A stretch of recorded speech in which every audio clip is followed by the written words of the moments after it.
Hi అండి, అందరికీ నమస్కారం. Welcome back to my channel. ఈ వీడియోలో 30% ఉద్యోగులకు మధ్యంతర భృతి, అలాగే పెండింగ్ బకాయిల విడుదలకు సంబంధించిన తాజా అప్డేట్ అయితే ఈ వీడియోలో తెలుసుకుందాము. వీడియోని ఎక్కడే స్కిప్ చేయకుండా ఎండ్ వరకు చూడండి. అలాగే వీడియోకి ఒక లైక్ చేయండి. ఇక వీడియోలోకి అయితే వెళ్ళిపోదాము.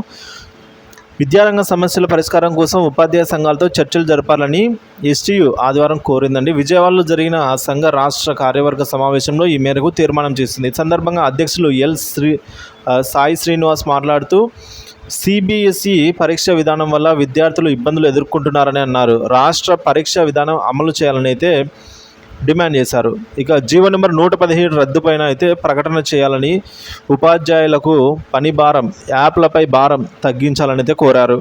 తెలుగు మాధ్యమం కొనసాగింపుపై 10వ తరగతి విద్యార్థులకు ఈ మాధ్యమంలో పరీక్షల నిర్వహణ అంశంపై అయితే ఉపాధ్యాయ సంఘాలతో చర్చించాలని డిమాండ్ చేశారు. మాజీ ఎమ్మెల్సీ కత్తి నరసింహారెడ్డి, జల్లి విల్సన్ మాట్లాడుతూ, ప్రభుత్వ విద్యారంగాన్ని ప్రోత్సహించే నిర్ణయాలను ప్రభుత్వాలు తీసుకోవాలని అయితే కోరారు.